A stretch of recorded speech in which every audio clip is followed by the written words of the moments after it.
Ano yung boss? Iingat ka. Sige.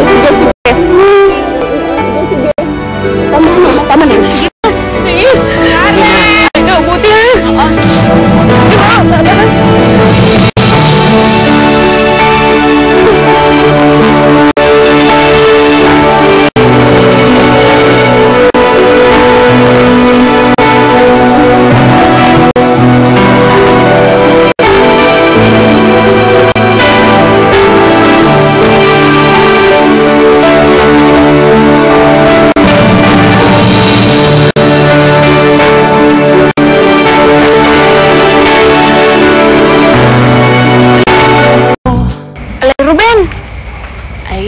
Aalis na si Karen, ano? Ay, grabe naman pala yung babaeng iyan. Alay, napakayaman. Alam mo, balita ko. Ay, yung mapapangsawa niya dapat. Ay, sobrang yaman din. Eh, sandali lang. Pambihira ako pagod at wala akong gana magpag-usap eh. Ruben, bigyan mo naman ako ng isa ng pagkakataon. Alay, papatunayan ko sa'yo mahal na mahal kita. Ganun kasimple yun, Carl eh. Eh, bakit hindi? Eh, dahil ba kay Karen? Eh, sabihin mo nga sa akin. Eh, kaya ka ba nagkakaganira dahil kay Karen? May naramdaman ka ba para sa kanya? Alay, Ruben, pinagpalit mo na ba talaga ako? Pwede ba kitigilan mo na? Unang-una ko walang gusto kay Karen. Pangalawa ako, wala naman nararamdaman para sa kanya eh. Eh, pangatlo siya eh.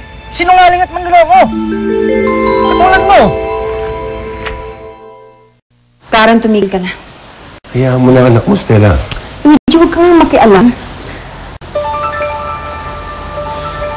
Karen, anak, alam ko galit ka sa akin dahil pinaglayo ko kayo ng lalaking yon. Pero balang araw, papasalamat ka sa akin sa ginawa kong yon. Hindi siya ang lalaking dapat para sa'yo. Isa siyang dukha na magtutuba lamang. Hindi bagay sa isang irederang katulad mo. Hindi po totoo yan. Sila din po talaga ang soulmate ko. Tigilan mo nga yung kalokohan mong yan. Iisa lang ang lalaking dapat na iniisip mo. Yung pakakasalan mo, si Carlos yun.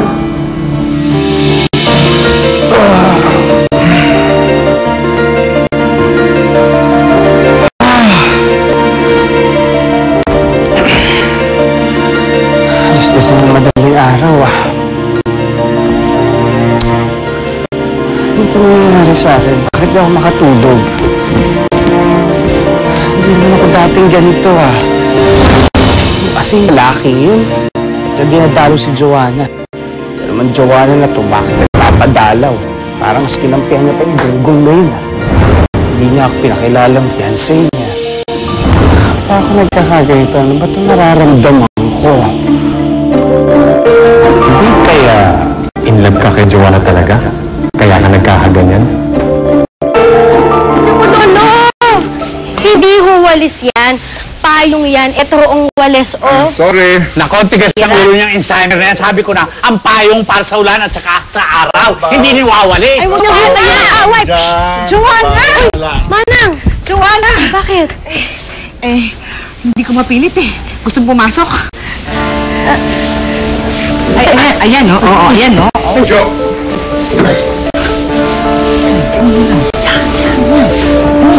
Carlos, anong ginagawa mo rito? Baka mamaya manggulo ka na naman. Joanna, sana pakinggan mo muna ako, please. Ano kailangan mo? Joanna, na-realize ko kasi na malaki ang kasalanan ko sa'yo. Iyaya kita magpakasal, pero hindi ko naman sineryoso. Hindi ko nga masabi sa lahat kakasal na tayo Kaya, Joanna, sana bigyan mo ako ng chance para itama ang mga pagkakamali ko.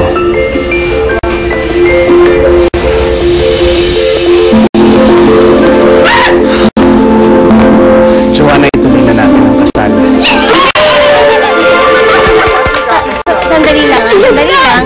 Sandali lang. Huwag masyadong malakas naman. Masyado naman kayo atat. Maliit lang sa ilalim lang. Dito lang sa ilalim. Nakudo, atat. Ganda. Sige, ano nasabi mo ulit? Joanna, ituloy na natin ang kasal. And this time, I promise you, gagawin ko kahit ano para tama ang mga pagkakamali ko. Joanna, pakasal na tayo.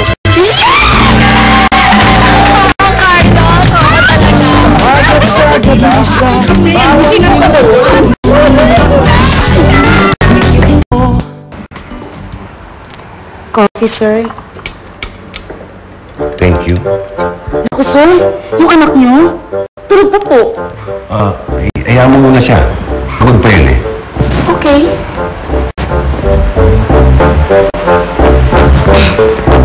Sir, kayo? Di ba kayo pagod?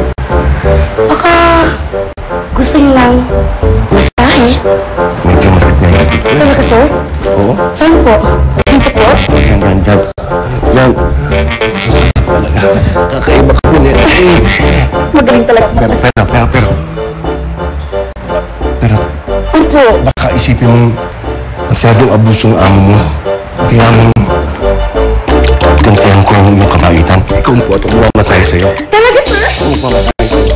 Actually, sir, ang sakit po talaga ng likod ko eh. Ay, sir? Talaga? Okay lang po sa inyo? Okay na okay sa akin. Okay na okay sa akin. Sir, talagang bundok? Ha? Anong bundok? Ang ibig ko sabihin eh, masarap talaga mag-mountain climbing. Tama. Para matakasan ko yung problema ko. Yung stress, etc., and so on and so on. Opo, sir. Alam niyo, sir, naiintindihan ko kayo. Awang-awa nga po ako sa inyo eh. Lagi na lang kayo naaway ni madam. Bang, susunuran na lang kayo sa kanya. Tapos, sir, para bang under na under kayo. Anong under na pinagsasabi mo? Opo! Kayo! Under na under! Penelope, hindi ako under. Mapagbigay lang ako ng todo. Ah, ganon? At lahat ng desisyon ko ang nasusunod sa bahay na to. Luigi! Paxin! Gawa mo, tiplan mo ko lang yan. Opo, sir. Sweetheart, gusto mo pagkain? Kape, juice, soft drinks, ano? Nakausap mo na ba yung anak mo?